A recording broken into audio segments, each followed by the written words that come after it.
So if you've just started to play chess and you want to learn a little bit more about calculations and understanding and looking forward into what your opponent might do, we need to understand a few things. The first topic to get better at calculations is called pattern recognition, basically like the basics of tactics, okay? And we're gonna talk a little bit more about which tactics to actually study and learn more. However, the second concept, which is also very important, is called activity. And by learning this concept of activity, we are going to understand a little bit better on what is our opponent trying to do in most chess positions that we will be in, right? Well, obviously there's going to be times where their moves are not going to make any sense, okay? But this concept of activity, this principle, is going to make our games a lot easier to understand in simple terms.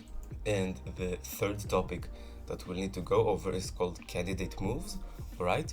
But let's start first of all with pattern recognition, okay? And so here we have a tactic. I think it's relatively simple. If you're, for example, an intermediate or at these types of levels, it's probably already quite easy for you to understand what you're supposed to do in here. But if you're still like someone who's starting to play, right, it may not be as simple as for you. And so here's what we want to do, okay? We want to think in most chess positions, okay? And actually most of the time to be able to recognize these patterns in checks, captures, and threats. If I start to play, okay, before I make the moves that I want, I first of all need to look at what are possible checks that I have. So for example, in here, I know for a fact that I have bishop here, okay, but that obviously meets two rook takes, right? So it doesn't really make all that much sense. I have the rook check in here, however, which makes more sense. It doesn't lose material on the spot and things like this, okay? And we know for a fact after it that this king will go here, right? That's one option that we have for checks, okay? And for captures and threats, we're gonna do the exact same thing.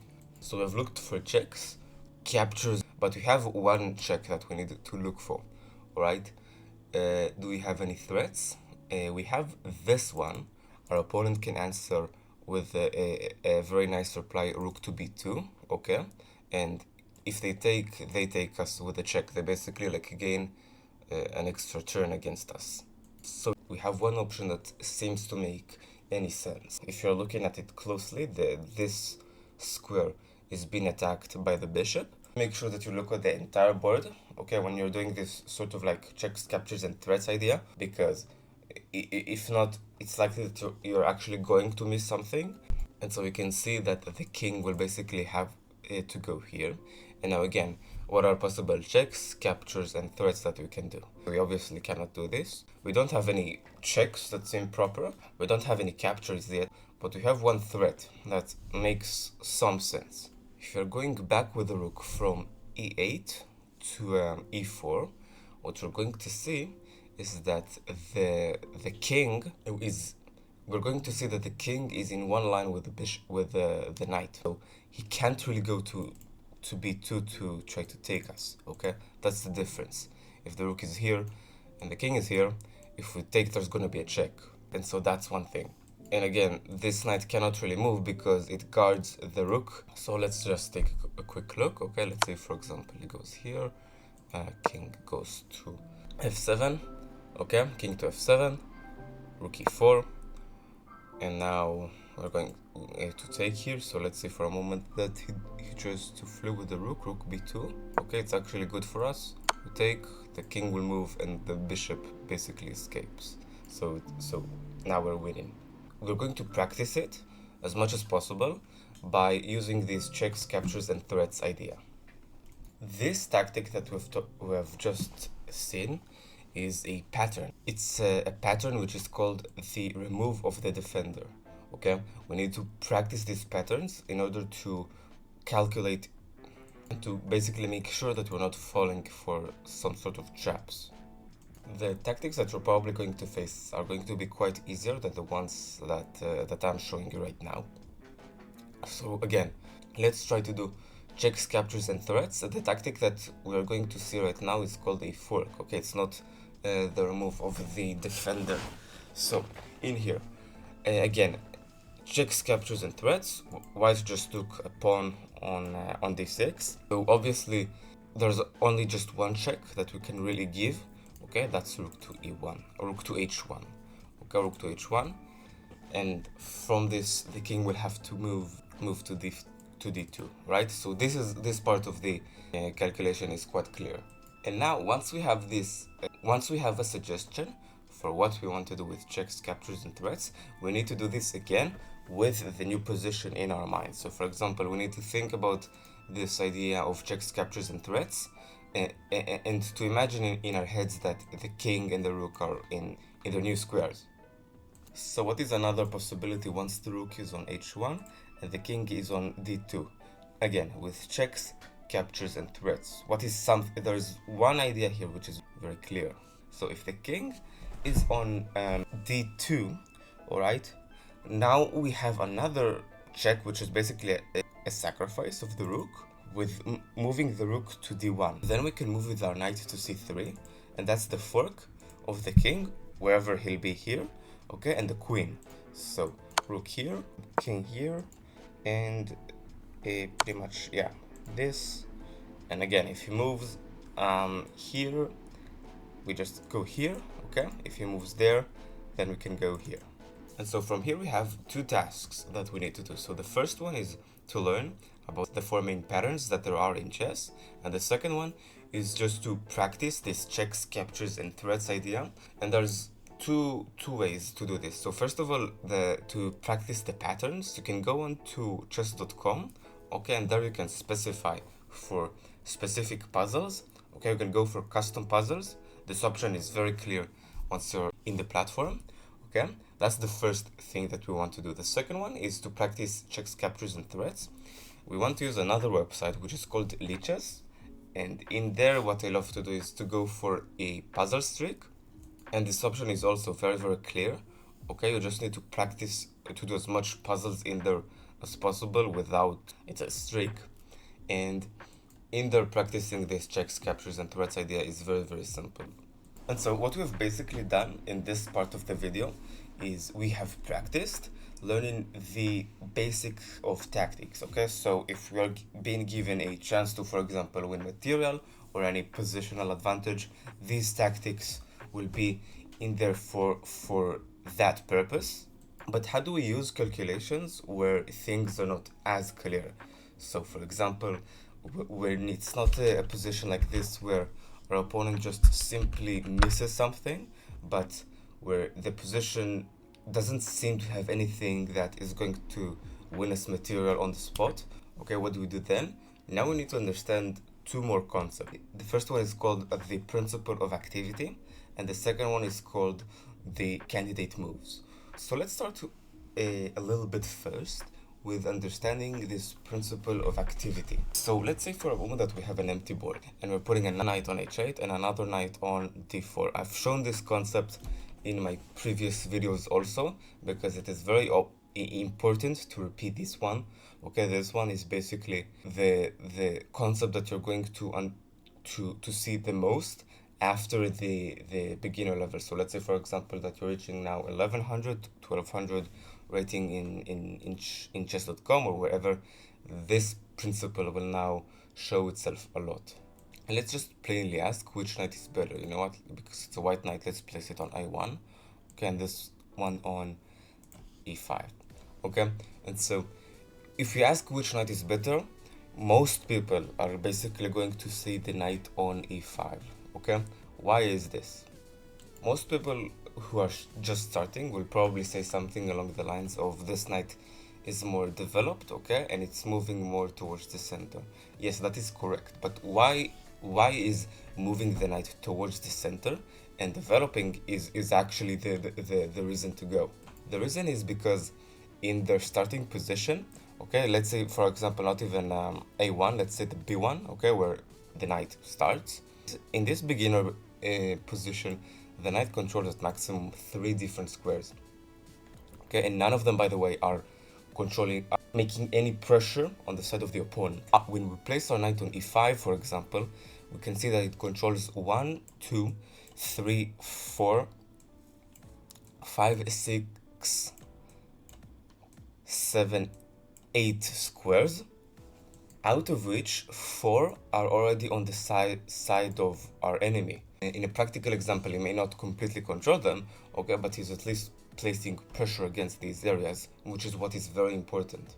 And so what do we learn from this atomic example? We learn, one, we need to progress our pieces towards the center in a way which will allow them to place more pressure towards our opponent. So now we're going to understand this principle of candidate moves and activities together. Okay, and we're gonna put it in this example. So what are candidate moves? Candidate moves are basically like moves that make our pieces like a little bit more active, that seem to somehow make sense to do. So for example, in here, the computer says he for some reason really loves knight e2. Okay, but let's say for example, just developing the bishop to d2, for example, maybe even e3.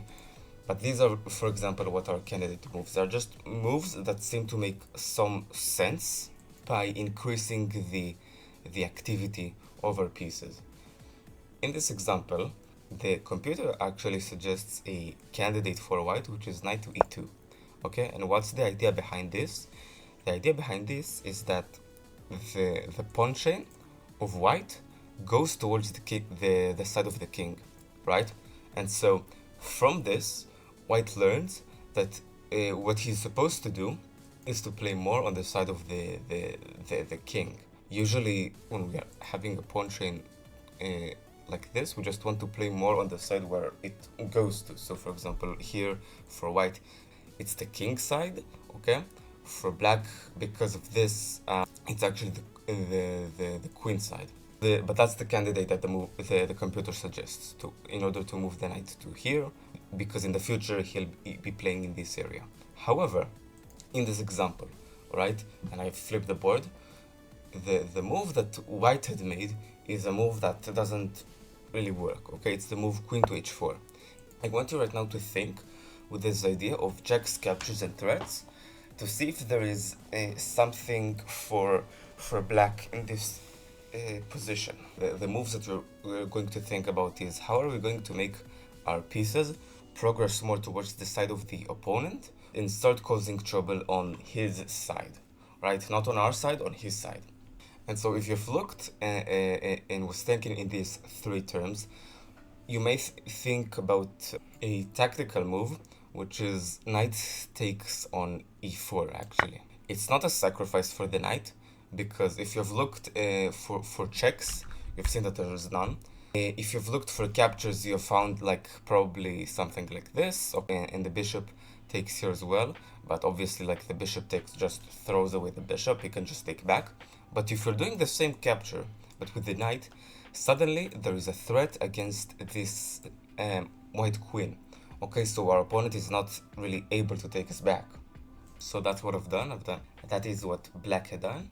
I've done knight takes on e4, knight g5, and in here there is a very clear checkmate threat, so he just had to take.